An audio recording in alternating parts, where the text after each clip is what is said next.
আমাদের পিতামাতার শ্রীযুগল চরণে, যাদের অশেষ করুণায় আজ মানব রূপে আমরা এই ধরায় এসেছি, প্রণাম জানাই বাবা হরিচাঁদ শান্তি মাতা, বাবা হরিচাঁদ মাতা সত্যভামার শ্রীযুগল চরণে। প্রণাম জানাই সকল গুরু গোসাইদের শ্রীযুগল চরণে। প্রণাম জানাই যেখানে যত ভক্ত আছেন এবং যানরা আমাদের এই ঠাকুরের গ্রন্থ পাঠ শুনছেন তাঁদের শ্রীযুগল চরণে। আমাদের এই ঠাকুরের গ্রন্থ পাঠ চলাকালীন যদি কোনো ভুল ত্রুটি হয় নিজ গুণে ক্ষমা করে দেবেন, আশীর্বাদ করবেন আমরা যতদিন বেঁচে থাকি যেন সঠিকভাবে ঠাকুরের নাম করতে পারি। জয় হরিবল। শ্রী শ্রী হরিনীলমৃত 154 পৃষ্ঠা, ভক্ত গোলক কীর্তনিয়ার উপাখ্যান। মল্লকান্তিবাসী কীর্তনিয়া রঘুনাথ, তস্য জ্যেষ্ঠ পুত্র নাম শ্রী গোলকনাথ। রাম ভক্ত করিতেন রামায়ণ গান, গন্ধবের মধ্যে যেন গালব প্রধান। নারদ করিল শিক্ষা গালব নিকটে, রাগ রাগিনীতে তেমনি শ্রী গোলক বটে। একদিন ডুমরিয়া গ্রামে আসিল, শিকদার বাটিতে অতিথি হয়েছিল।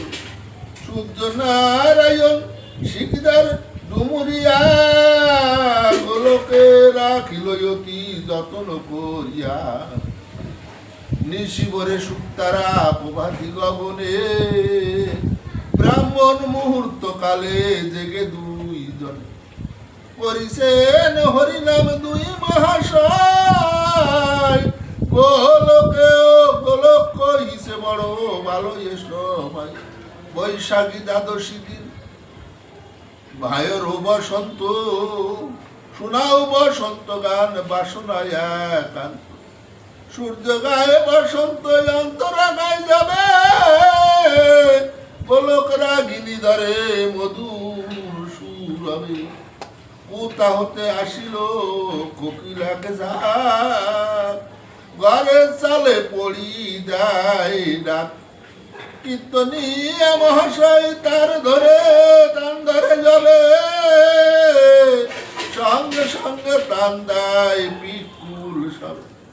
স্বরের সঙ্গে সেই বিহঙ্গ সব, জ্ঞান হয় করে যেন হরে কৃষ্ণ রাম। কিছুক্ষণ পর সেই কোকিলের গান, কত ঘরের মাঝে পড়ছিলা তখন। এই গোলক কীর্তনিয়া এ হচ্ছে রঘুনাথের তস্য জ্যেষ্ঠ পুত্র। এই গোলক কীর্তনিয়া রাম নাম করত, এত সুন্দর রামায়ণ গান করত। ও যখন গান করত, পশু পাখি ওর সঙ্গে এসে ওর সুরে এই রাম নাম করত, কৃষ্ণ নাম। তাহলে বোঝো যে ব্যক্তি গান ধরলে তার সঙ্গে পশু পাখিও গান করে, কোন রাগ কোন রাগিনী কোথায় গায়।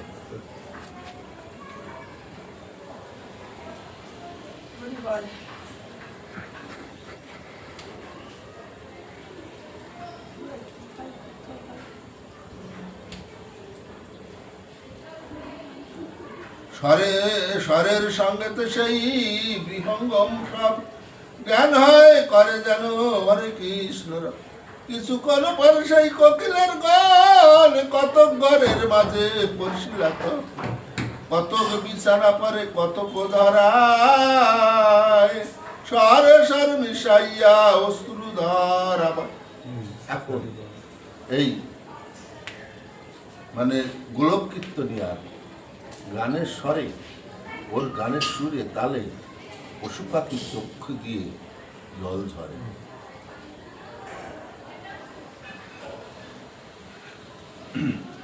গান খান্ত বানুদিত কিরণ ছড়ালো, কুরাবে পিক্সা বুড়িয়া চলি। এমন গায়ক ছিল ভক্ত শিরোমণি, মাতাইল রামায়ণ সঙ্গীত ধর। রামায়ণ গান যদি হতো কোনখানে, বাল্য বৃদ্ধ যুবা মত হইত সেই গান রাম রাম রাম বলি যাবে ধরিতেন গান স্মৃতি শূন্য হতো কারো না থাকি তো জ্ঞান এইভাবে গান করে জগৎ মাতালো শুনো সেভাবেতে কিভাবেতে হরি বলা হলো বাদ বেদি হয়ে ক্রমে অঙ্গ পড়ে গেল দ্বারা শয্যা গত ক্রমে অচল হইল সবে বলে হরি ঠাকুরের কাছে চল তাহার কৃপাতে কত রোগ মুক্তি হইল। তাহলে দেখো ঠাকুর যত ভক্তকে নিয়েছে রোগ ব্যাধি দিয়ে নিয়েছে, তার ওই লোচন বদন দশরথ মৃত্যুঞ্জয় এদের প্রতি প্রত্যেকের রোগগ্রস্ত।